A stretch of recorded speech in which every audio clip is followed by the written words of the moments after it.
for them, they had a private mortgage that had a balloon payment coming up, meaning what that means is theirs was a private mortgage and they had to have their own mortgage and pay off the people who own the house within 10 years of having that private mortgage. Wow. And they were up against it, and their tax returns had not been that great over, through COVID, through 19 and 20. And so things were rougher, but they still had a good amount of deposits in there. So we were able to do the loan most very recently and use the bank statement program showing their deposits, pay off their existing loans so they didn't run into that balloon payment. And the way their deal was written up, the seller could have actually foreclosed on them if they hadn't gone and gotten their own mortgage. So even though the rate's higher by a point or two, or maybe even 3, depending on your scores, it was something that really helped them and salvaged with their whole situation. They got to keep their house. So yeah, the answer is 100%. We do have programs back where you can qualify and use your bank statements to qualify for if you're self-employed. We've also got some newer programs that I'm also used a couple times now for investors, for people that want to do investment properties. Sometimes that's harder to qualify for, especially if maybe, let's say you've got 12 properties and that's your sole income. That's all that you do is rent properties. Well, you may have same thing. You may have properties where you had to, write off a bunch of stuff. On that program, it allows you to just use basically no income to qualify except for what you make on the property that you're looking to buy as far as the rent on it. So that's a good one as well. Great question. Thanks for texting that into 77031. What else is going on, Fritz? So we talked about your vacation. What else you got going on this week? What else you got going on this weekend? Well, anything exciting? Yeah, I'm going to try to go to the beach every weekend in October. So tomorrow I'm going to New Smyrna Beach. Nice. If not New Smyrna, maybe Daytona. Haven't figured that out yet. I'm just going to flip the coin, see what the weather forecasts say. If not tomorrow, if not today, then tomorrow. I always have Sunday, but yeah, that's what I'm going to be doing. What about you? You're working on your power tan? No, yeah, I was going to ask this question about your very white flesh. No, I don't have any tan lines. Oh, thank you very much. Right, and that's nice. That's nice. Is that because you have absolutely zero melanin in your body? Correct. Yes. That is correct. Yes. Or is it because I know you've told people in the past you sunbathe nude? I do. Yeah, I love it in a legal way, of course. Mm-hmm. Not in a way that gets you weirdly arrested. No, I do it on private land. Yeah, never public land. That's really the problem. It's the public being in public. That's going to get you thrown right out of Lake Eola. You can enjoy your life as a naked person. You just have to do it, within your own little world. Mm-hmm. Yeah, can't bring that naked to Publix because they don't like it. They don't have a problem with you naked sunbathing until they have a problem with you naked sunbathing. I tell you, until school lets out. A lot of red tape there, Yeah.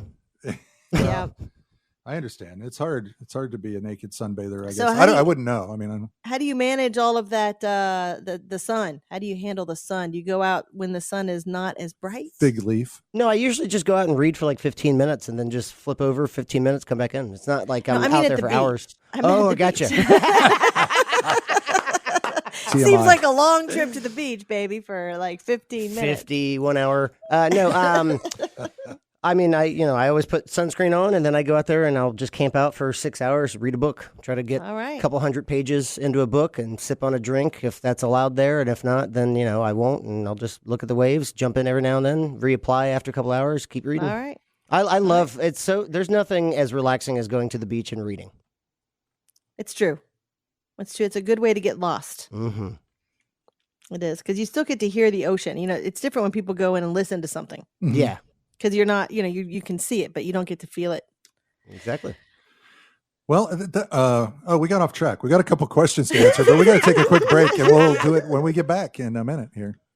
Hey, it's Sabrina from the News Junkie, and that mortgage guy Don is my best friend. And now back to that mortgage guy Don on Real Radio.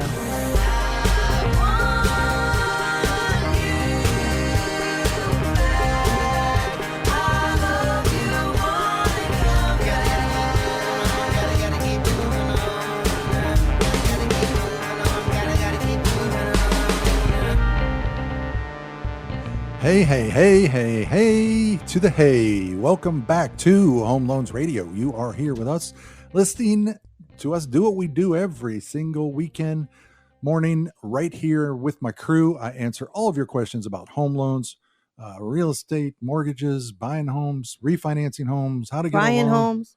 Ryan Holmes? Sure. Ryan Add that to the Holmes. list. That's great. Add that to the list. Why not? You got questions about Ryan Holmes? Text them in to 77031. If we don't know, we'll make it up. We'll find out. Yeah. We'll ask. Well, no, I won't ask. I'll just make it up and apologize later. That's what he would do. That's what would Ryan That's do? True. Right? Right. WWRD. RD. Yes. You're listening to us. I'm here with my crew. Good morning, Fritz. Hello. Welcome back to the show. And also here with the lovely, the talented, the mesmerizing, the wake up, MJ. Hey. Hey, good morning. Is that shrill enough for you? Not Nope. ever shrill enough. Ever shrill enough. No. You can text us at 77031 and ask the question that you've been dying to ask about a home loan or mortgage. Many people have been. We're going to get to some of those here in just a minute. I always like to recap the news at the top of the hour about, not just the news, but mortgage news in general. So we'll do a little bit of that. Go ahead, MJ. Oh, okay. Well, mortgage rates are creeping back up, folks. So if you did not come in here and do the thing that that mortgage guy's been telling you to do for a really long time. I mean, he talks about it a lot. It's kind of a theme. Don't you notice that, Fritz? I'm going to have to put a stop to this. If you haven't done that, you better get on in there because they are creeping up right now. So, don't waste your time. Yeah, I'm going to have to put a stop to this and hey, take the wheel here. All right. No, good job. That's good. It is a good summary. Is that how I sound, though? No. Oh, okay. She was trying her hardest, Don. I know. Yeah, no, it's true. She's right. They are creeping up again, but not crazy. I don't want people to all throw in the towel, surrender. That's it. I quit. Give up. That's it. I'm paying PMI from now till 2031. There's no hope that's for a bad me. idea. Save yourself. See, and now I'm the voice of reason saying, no, you shouldn't do that, Don. That's how we do it here.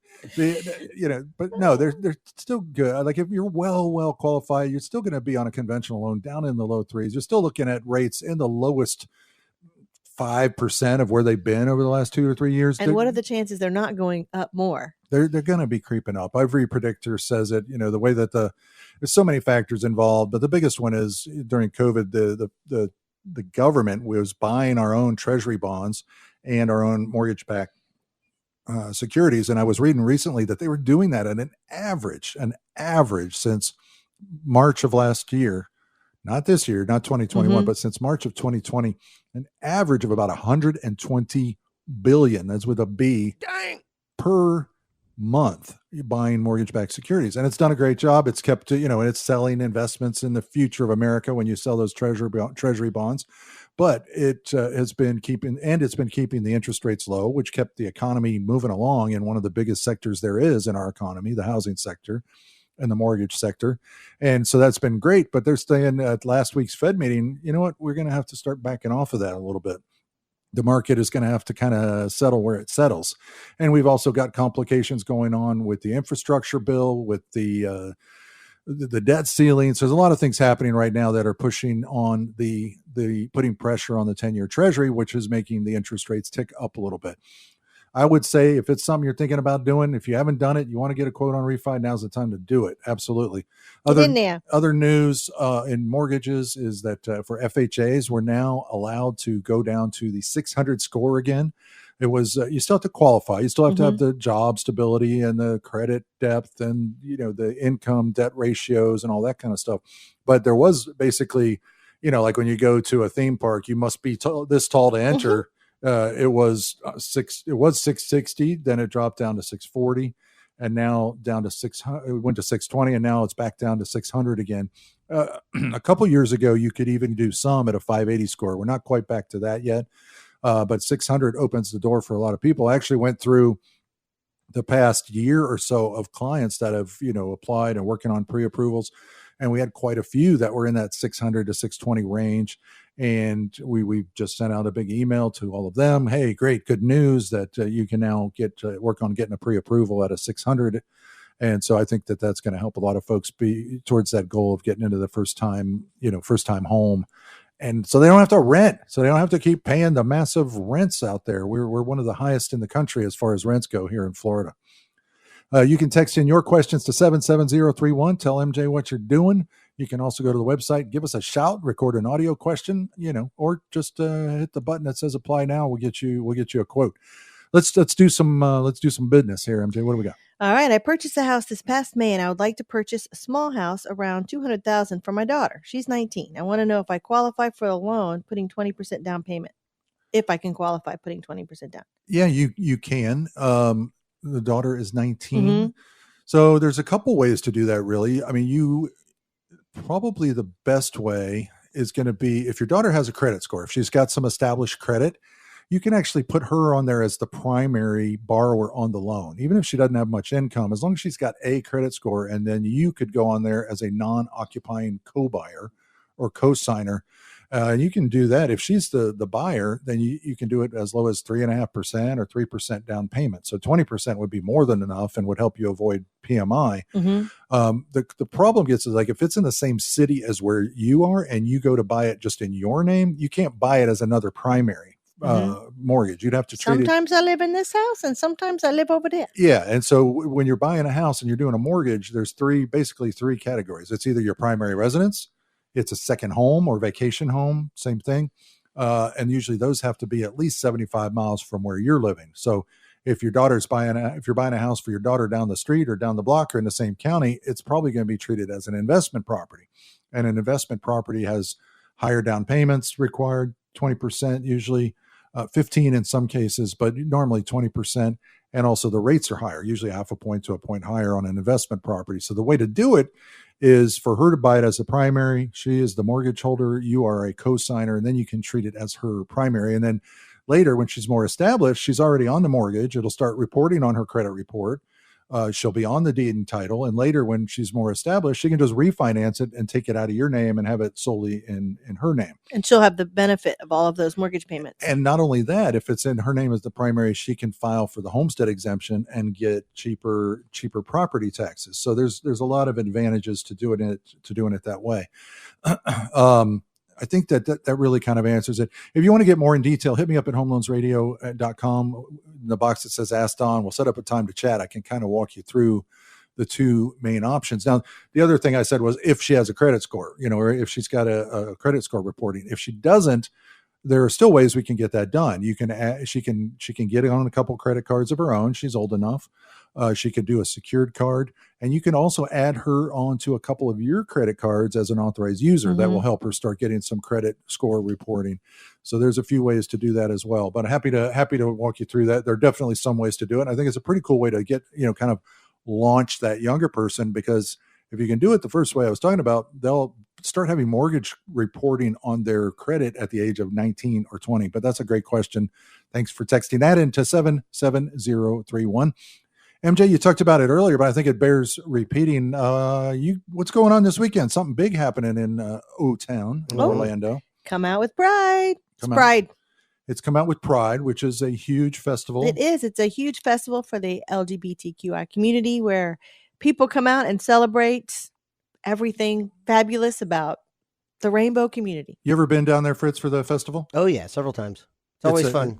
We didn't have it last year, but I've been down there in the past. I think 2018. It's important to support too, Yeah, and I mean, Orlando is a very supportive town of our community. Obviously, Orlando just got a special ranking in that way. We just got ranked. Well, Orlando always gets rated at the top of level of.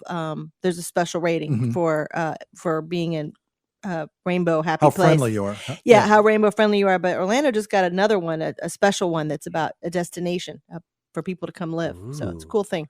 Nice. That's pretty awesome. So they didn't have it last year in the full fashion, but the previous year, I think you said they had 180,000 people there for the festival. That's going to be a scene.